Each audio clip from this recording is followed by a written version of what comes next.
Calhoun County 10th District Court is now in session.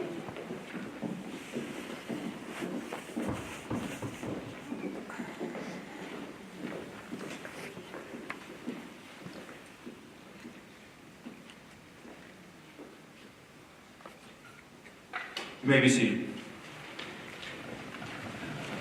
Well, good afternoon. First of all, I'd like to thank, on behalf of Judge Tomak and the rest of the judges here, Harper Creek School. This is amazing. What a great venue to do this. I know this is the school that Tracie and her sister went to, and they have a special place in their heart for Harper Creek, so go Beavers. Thank you again. I'd also like to thank the judges for being here today and for supporting this, and everybody else that came. Thank you very much. When you think about a judge, you think about, at its core, what is it to be a judge? And I think it really comes down to two things: fairness and equality for all people. When I came to Battle Creek in 1990, I was 20 years old. I didn't know anybody, and I was a new police officer. When I would start my shift, I worked the area of Verona, and I would go to the Dixie Mart over at McKinley and Emmett. I met a man in my first couple weeks of being a cop on my own that to this day is kind of a cross between Ricky Martin and Tony Soprano. What a personality he was. When I watched him, I was in there every day getting coffee, would never once not engage me in conversation, but I noticed something. As a young patrolman trying to learn how to be a cop, I saw a man that didn't care who you were when you came in. You could drive up in a Lexus, and he would take you into that Dixie Mart and engage you in conversation. You could walk in and look homeless. He didn't care. He gave away free coffee to people. If he saw you needed something to eat, he gave you something to eat. I have never met a man in my early stages of a career that was more fair and equal to all people than Lester Tomak. Now, Lester's not with us today in body, but I know he's here today. Lester is a special person that Connie Tomak had the privilege of sharing her marriage with. And out of that came their two wonderful daughters, Tracie and Tammy. This family, as I've gotten to know them, as a law partner, as a friend, is really all about what Lester was about. And that's treating everybody with respect, fairness, and equality. So when I saw Tracie run for judge, I knew she was already there. In her heart, she is about that for all people. And she's going to be an excellent judge because of it.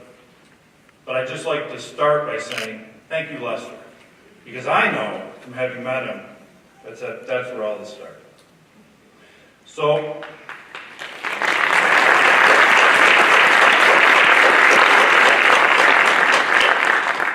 if we can all stand and say the Pledge of Allegiance, please. Standing and face the flag. I pledge allegiance to the flag of the United States of America and to the republic for which it stands, one nation, under God, indivisible, with liberty and justice for all. Thank you. This time I'd like to ask Audrey Anthony, 7th grader from Harper Creek, to sing our national anthem. Thank you.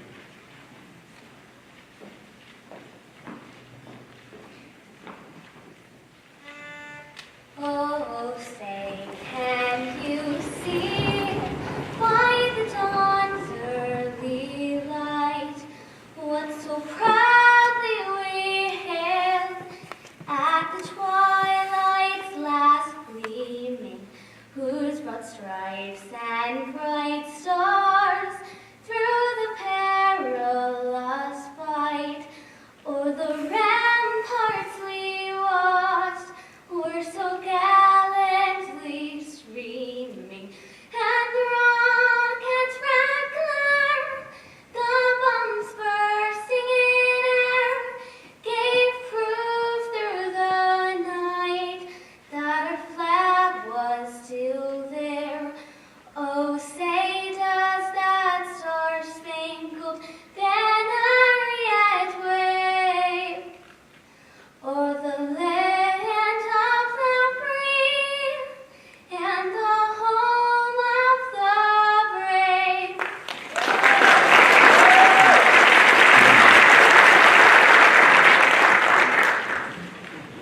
Thank you, Audrey. That was beautiful. Okay, this time I'd like to ask the Honorable Kathleen P. Hemingway, the 8th District Court Judge of Kalamazoo County, to come forward and speak, please. Ms. Hemingway?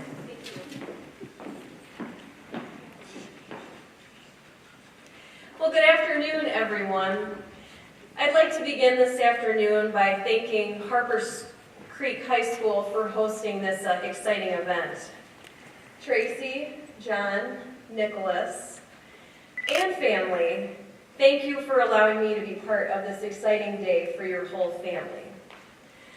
So in the words of the Admiral James Stockdale, who am I and why am I here? Well, Tracie and I were law school classmates. We did mock trial together, moot court together. We were on law review together. And this woman was my study buddy for the bar examination. I think we spent about a month and a half every single day in a 5th story room at Cooley getting ready to take and pass the bar exam together. And since that time, I have valued Tracie's friendship over these last 10 plus years. And now I have something new to add. Tracie and I today just left Lansing. We've spent the last 5 days together at New Judges School. And so now on the list of things that we've shared together, she is one of my New Judge School classmates. And I have to tell you a little bit about, as a friend and as a colleague, how proud I am of Tracie. Tracie made history in November, being the first woman elected to the 10th District Court, and I know that follows several of her female colleagues who were elected to other benches. We had the chance while we were at New Judges School to hear from the new Chief Justice, Bridget McCormick, and of the 29 elected judges in 2018, including Tracie and I, 18 were women. And so we were part of a historic New Judges class in Lansing. Now, while Tracie and I were New Judge School classmates, and while I can proudly still say that I am still the newest judge in Kalamazoo County, I have spent a little more than the last year and a half on the bench. And that period of time has provided me with some experience to be able to impart on my colleague. I tried to break these down into 5, but I found that the first 2 really go together. And I have to tell you, in preparing for this speech, I thought a lot back on my investiture in July of 2017 and some of the advice that my colleagues gave me. So my first piece of advice is to keep being you. And hand in hand with that is to be prepared and work hard. I know you worked hard in law school, in your career, in your campaign, and you know, there's times that we all doubt ourselves. Well, I finally figured something out. I've realized that until you are at the end of your career, there's always going to be people with lower P numbers. There's always going to be people with more years of practice. But I have a little secret. Everybody has to do their first plea, have their first trial. Everybody, every one of us had our first day on the bench, but you can always be prepared. And that's something, it doesn't matter whether it's your first day or your 25th year, you can do every single day. My third piece of advice is to be on time. And for those of us that practiced, that's a constant complaint. And I know how much litigants value judges being on time. The fourth piece of advice that I have, and I spoke about this on my own investiture, and I still have this in my office, because we always need reminders. There are no unimportant cases. Unfortunately, we as judges see people on their worst days. And after a period of time, hearings will become routine. But I remind you to always go back to the first judicial canon. A judge should always be aware that the judicial system is for the benefit of the litigant and the public, not the judiciary. Looking someone in the eye who's about to lose their home, someone who's facing criminal charges, taking the time to treat them as a human being, they might not be happy with the outcome, but it, to them, is the most important case of their life. And if you remember that and reflect that, then the people, whomever is in front of you, are left with confidence in our system. My final piece of advice is to never take yourself too seriously. Like Tracie, I have two sons who are very close in age to Nicholas, and I'll tell you that your children do not care that you are a judge. But I also have to give a nod to the rest of Tracie's family, because much like mine, I know that you are going to keep her humble, and don't treat her any differently, because who we are around our family doesn't change, and I appreciate your efforts to keep her humble. Now, I also want to take an opportunity this afternoon, again, to thank the Harper Creek community for allowing us to conduct this investiture here. To any of the students that are here today, I hope that this moment for Tracie inspires all of you, and that your attitude is, the skies are the limits.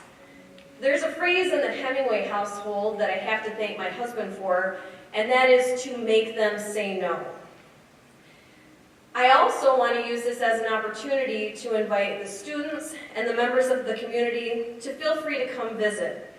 Our courtrooms are open to the public, and especially for students, it's a great opportunity to be able to learn about the criminal justice system by having an opportunity to view. Now to John and Nicholas. On behalf of Tom, the boys, and I want to say congratulations. I know that you both have made tremendous sacrifices, and it's a testament to your love for Tracie. Thank you. Now, finally, I'm going to talk to Tracie, and I promised her I would not make her or anybody else cry. So first, I want to begin by thanking you for your friendship. We have been at each other's weddings, we've been at each other's baby showers, but working and practicing in different communities, we don't see each other as often as we would like. Well, we spent the last 5 days together, and we were roommates, and it has been great to be able to rekindle that friendship. Tracie, I want to remind you that you have worked so hard to get to this moment, and I am confident that you will be a faithful public servant of the citizens of Calhoun County. And I know that you will continue to approach this job every day with integrity. You and I heard a lot this last week about how this job is not easy, but it is incredibly rewarding. Never forget how you feel right now, how you felt the day after the election, how you felt the day when you took the oath. That passion, that desire to serve and be a public servant. I am very proud to call you a colleague and a friend. Thank you very much for letting me join you today.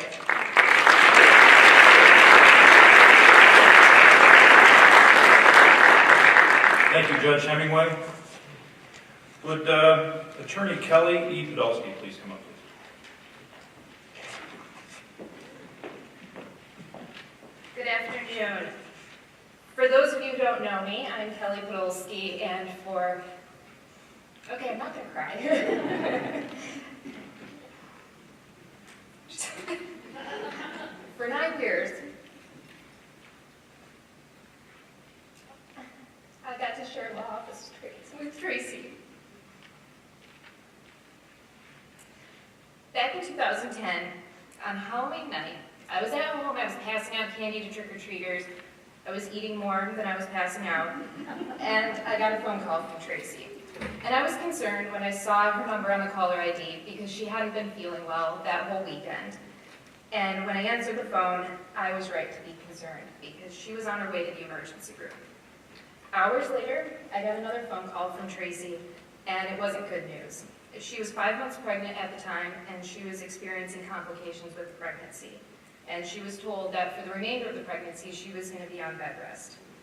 And I remember sitting there with my husband, sobbing, not because she had just given me her law practice and I had only been a lawyer for 6 months, but because I was terrified for my friend. And that's just it. Tracie and I were friends first. No one in this legal community knew me before I came here, and so almost daily, Tracie and I got the question, how did the two of you come to be a partnership? How did the two of you meet? And that's because my husband and Tracie's husband, John, worked together and went to school together for many years. And one evening, about halfway through my law school career, my husband came home and he said, John's dating somebody, and she's a lawyer. And it was as if my spidey senses were tingling, and I made it my mission to find out who this woman was and become her friend. And thankfully, my husband had the forethought to get a business card, and I contacted her immediately. What followed was a blossoming friendship through lunches together and dinners out with friends and weddings for our friends, and then ultimately Tracie and John. I was in awe of her.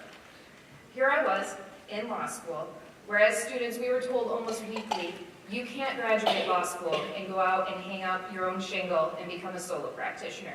You have to go out and you need to find a job with a firm or a corporation. But here I was, sitting across from this woman who I stuck myself to like glue, who had started her own practice in her mom's basement. And when she outgrew that, she moved into another law office where she shared a room with 2, sometimes 3 other lawyers. And when she outgrew that, she moved in with another solo practitioner here in Battle Creek. She was doing everything that those law professors told me you couldn't do. And then I graduated. And Tracie offered to move out of that space and into a new office space with me. With me. And I was ecstatic. For the next several months, I went where she went. We even earned the nickname of the Bobbsey twins from the deputies who worked at the front door in the courthouse. But then that phone call came on Halloween, and every day after that until Nicholas was born, and then after Nicholas was born, I visited Tracie over my lunch hour. And sometimes we talked about cases, and sometimes we just watched Law and Order. But during that time, our friendship strengthened, and the following summer, the law office of Tomak and Podolsky was born. And after that, we were one unit, Tracie and Kelly. We were a package deal, and everybody knew it. The last 9 years have been a journey that I have tried desperately to put into words, but I can't. It has been filled with too many Pizza Fridays, and I think we've single-handedly kept Panera in business over the years.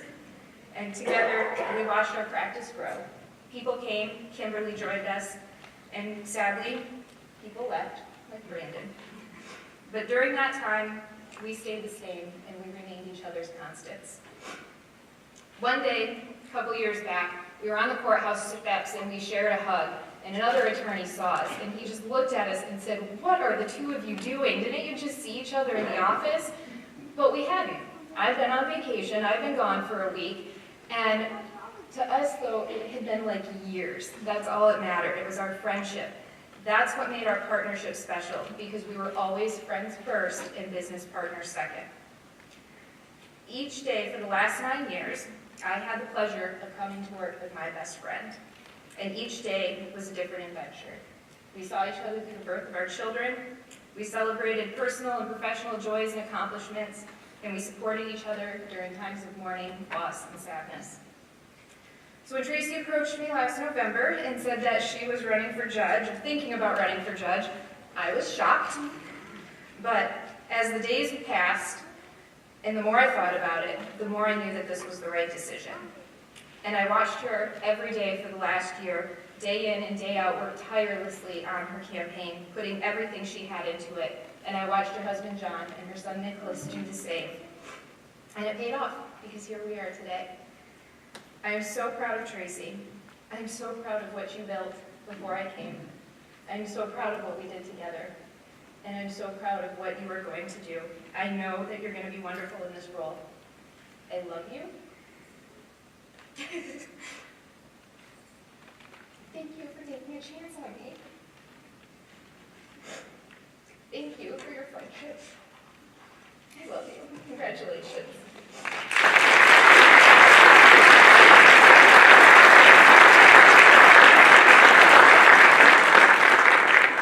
Thank you, Kelly. Would the Calhoun County Clerk and Register of Deeds, Ann Norlander, please come up for a few words?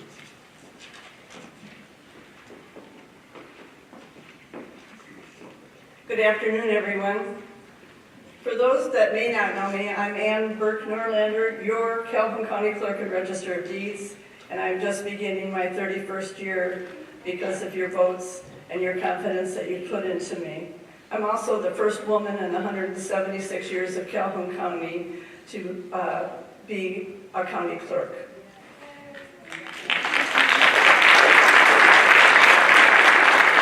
And my speech today is going to be about firsts, and it's going to be short and sweet. Tracie has asked me to share with you a brief family history of my family. 54 years ago, my father, William Charles Burke, took the oath of office as Calhoun County's first district court judge. Previous to that, he was a municipal court judge when we still had justices of the peace. As the laws changed and the Constitutional Convention came about, district court came about as well. So today, 54 years later, it is my distinct honor and privilege to have been asked to administer the oath of office to our first woman to sit on the Calhoun County District Bench, Tracie Tomak.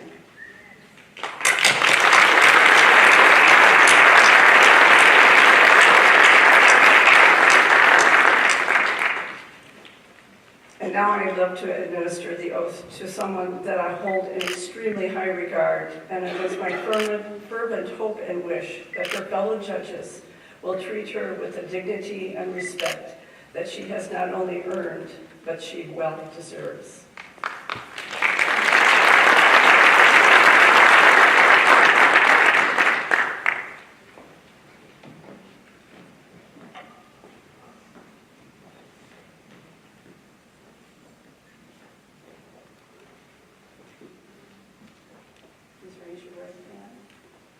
Tracie Tomak, do you solemnly swear or affirm that you will uphold the Constitution of the United States and the Constitution of the great state of Michigan, and that you will faithfully discharge the duties as a 10th District Court Judge in the County of Calhoun to the best of your ability, so help you God? I do. Congratulations.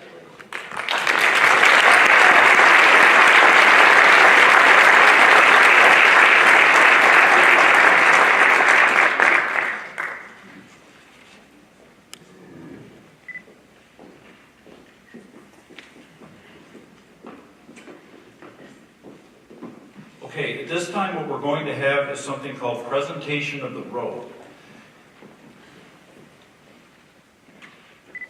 This is done when we elect a new judge, for those of you that haven't seen it before, and the judge can elect who to actually put the robe on, and it's for the first time.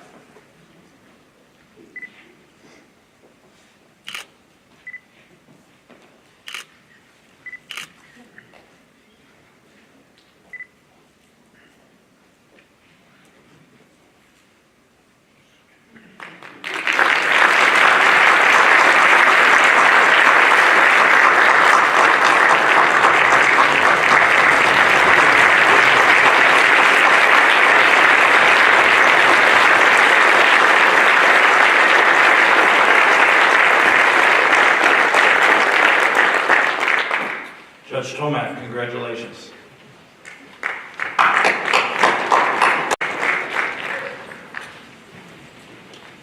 Okay, one thing I have not done yet, but I'd like to take a quick moment to do because I know some of you here don't know them all. I'd like to introduce the judges. I'm going to start trying to get out of the way here on my left, your right, with Judge John Hellesy,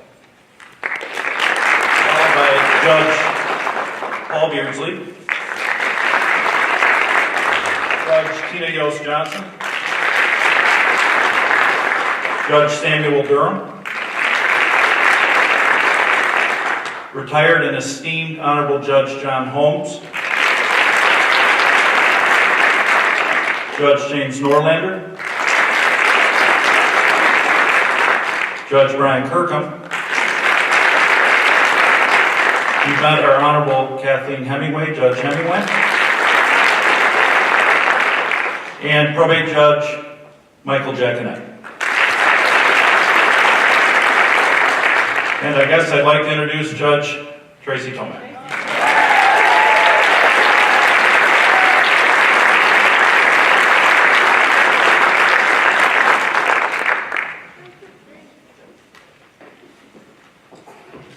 Okay, at this time we're going to do something called presentation of the gavel. I'd ask Judge Jim Norlander to please come up.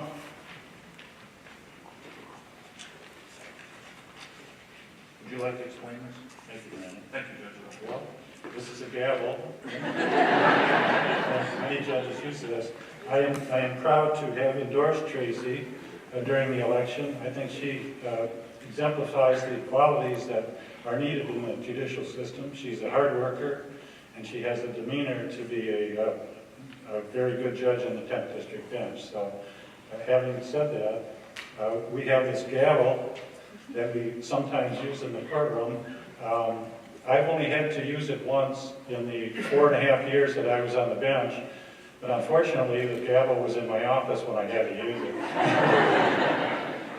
There's a stronger thing than this gavel that really is necessary in the courtroom, and my predecessor, John Holmes, when he was a judge, scotch-taped the word patience on the bench.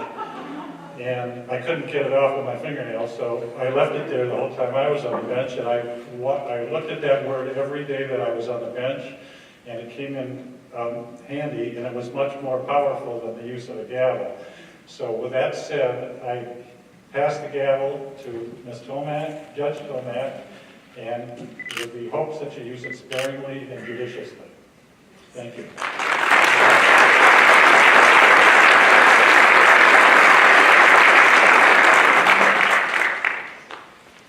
I need my glasses. I am old enough to be a judge because my eyesight is going. And I just want to say, hopefully just a few words. I want to start by thanking everyone who is here today. I'm completely overwhelmed. I would like to spend a moment with all of you, but if I don't, I hope that we speak very soon. Just means so much to me. I'd like to thank Judge Hemingway for speaking today, for all of my colleagues here, the judges that were able to make it. Judge Holmes, I would like to specifically point out Judge Holmes. He was so kind to me as a new attorney, and we quickly realized that he grew up with my dad. And he would find clippings of my dad in junior high school, old photos, or he'd remember a story, and he was able to really make me feel like my dad was still a part of it. To have his former courtroom that Judge Norlander then took over is very special to me, and I'm so grateful, Judge, that you were able to make it today. I am leaving his word on the bench, patience. Judge Norlander used it, and I will leave it there as well. I'd like to thank my former partners, Brandon Hultink, for being the MC today, and Kelly Podolsky. It was my privilege to practice law with these people, and our then associate, Kimberly Wickham, because these are people that shared my values and morals as an attorney, which are sometimes a little bit different. We never made a decision based on how much money we could make, but how much good we could do to help a person. It's kind of the, in some circles, the backwards lawyer's thinking. And to find people that felt the same way was so enriching for me, and I'm forever grateful to the years that we were able to spend together. On the stage with us today is my very best friend from law school, Harold Hardy. I met this man who came here today from Austin, Texas on the first day of law school. Not knowing a soul, I wandered around and randomly sat down next to him, and we were rarely apart after that. Harold and Tracie were a force in the moot court and on the mock trial, and he absolutely helped get me through law school. And I cannot thank him enough for making this great trip. Much has been said about my family, my husband, John Galbraith, my son, Nicholas Galbraith, my mother, my sister, and my niece that sit up here. These people saw me through my worst, my best, and they never stopped encouraging me to keep going forward.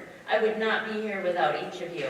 My mom said her job during the past year was just to keep me going, and she did a great job. Thank you all.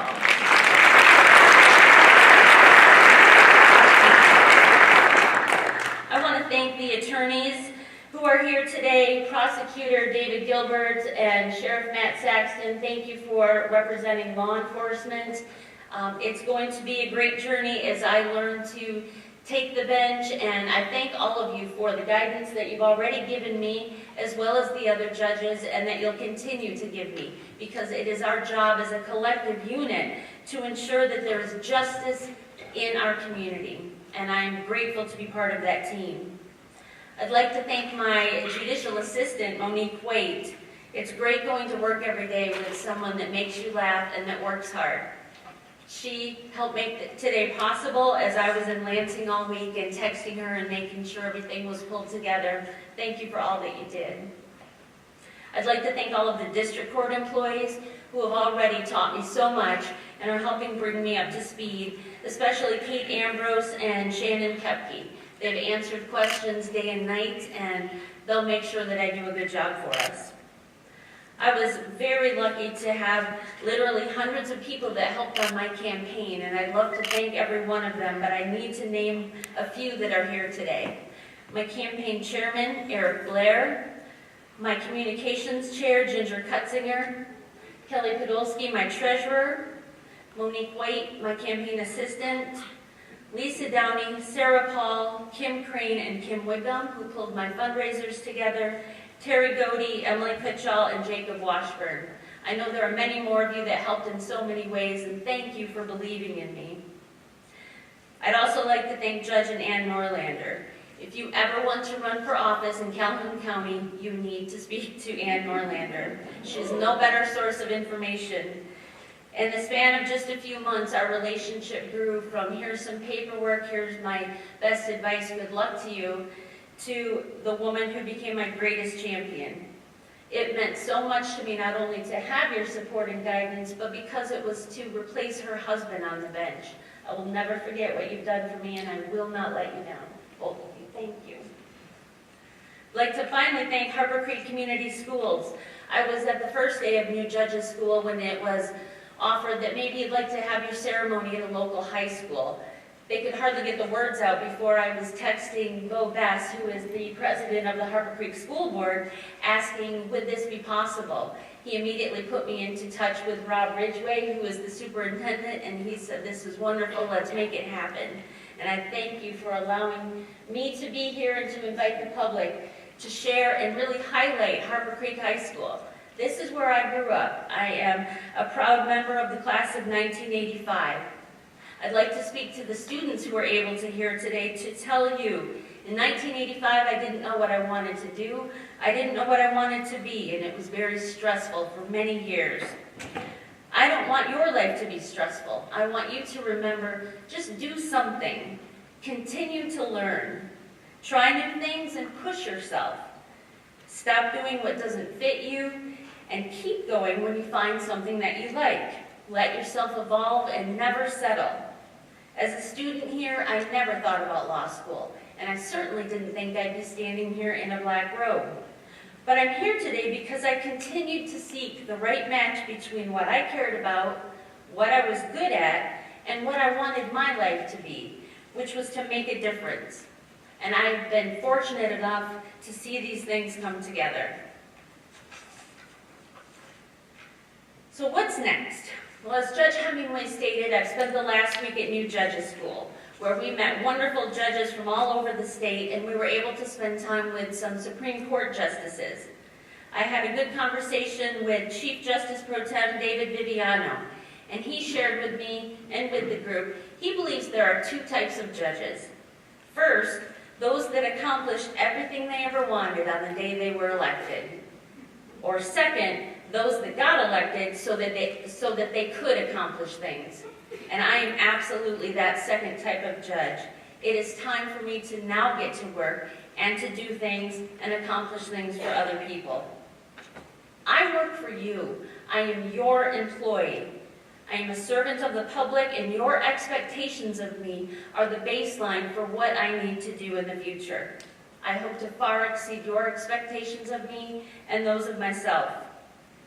The reasons that I ran for judge were to help people in the community, to be part of a bench that reflects our community, to work diligently to find ways to break the cycles of crime and drugs and abuse, whether that's through specialty courts or just new creative avenues. It's time to do more, and with these great colleagues before you today, we're going to do that. We will fairly and impartially apply the law and continue to connect our court with the community. It's time to get to work. Thank you for allowing me to serve you and to make this work happen.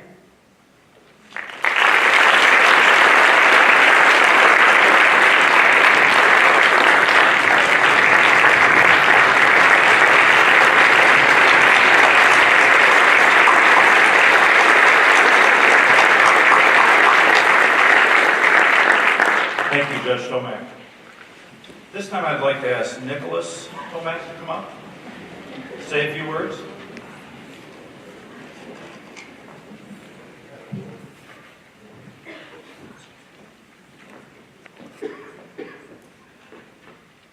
Okay, I'd like to thank my dad and my mom for being.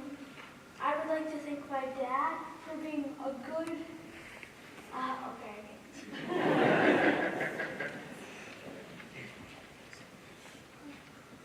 Thank you, everybody, for coming.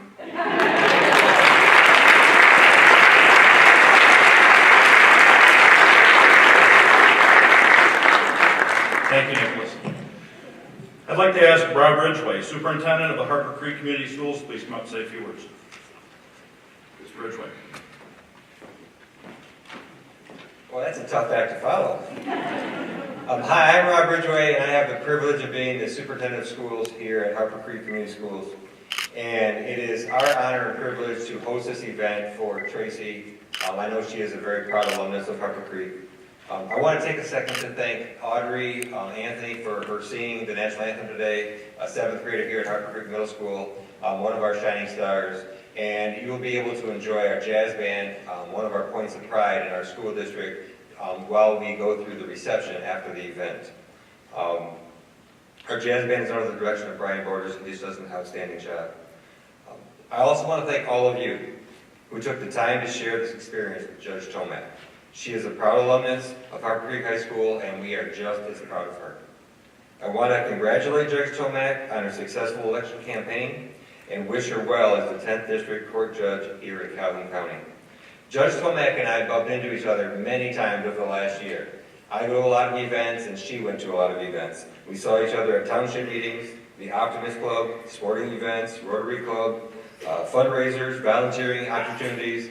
And one thing I can tell you about Tracie Tomak is that she cares. She cares about her community, she cares about people who live in her community, and she cares about kids. I feel that Judge Tomak will do an excellent job in her service as to Calhoun County, and we are lucky to have her on the bench. I look forward to serving the Battle Creek area, and specifically Harper Creek, with great community leaders such as Judge Tomak. Congratulations, Tracie. The Harper Creek community is proud of your accomplishment, and I would like to invite all of you to a reception out in our lobby to the auditorium after to enjoy some cookies, punch, and popcorn. Apparently popcorn is one of Tracie's favorite snacks, so we made sure that we packed up some fresh popcorn for you today. And I also want to thank you for coming, and I hope that everybody enjoyed today's ceremony. So thank you.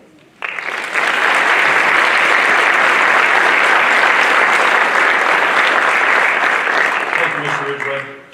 Okay, let me close by saying this. Tracie and I, together, Kelly, and all the attorneys in the room here, sheriff, law enforcement, we have seen, with the exception of Judge Holmes and Judge Durham, every one of these judges get elected, and Judge Henry. We remember when they were attorneys. They've had this moment where they became a judge. And I'm privileged to be able to say that in practicing in front of every one of these judges, I can remember being in front of Judge Holmes and learning something every single time I was in front of him. They are amazing judges. We as Calhoun County are lucky to have every single one of them before you. Tracie has big shoes to fill. She knows this. And I just want to say thank you to all the judges for being here and for all the work and effort that you put into your community to make it great. I believe Tracie's going to continue that in the 10th District Court. I think she has huge shoes to fill in Judge Norlander. Practicing in front of Judge Norlander is such a privilege. He is an amazing mind with a quick wit. And to see Judge Norlander leave is a loss. But I believe we've got a great replacement. And I wish Tracie all the best. I thank all of you for coming today. Again, the reception will be in the back. At this time, I would ask everybody to stand, please, and all rise. The 10th District Court of Calhoun County is now closed. You may be dismissed. Thank you.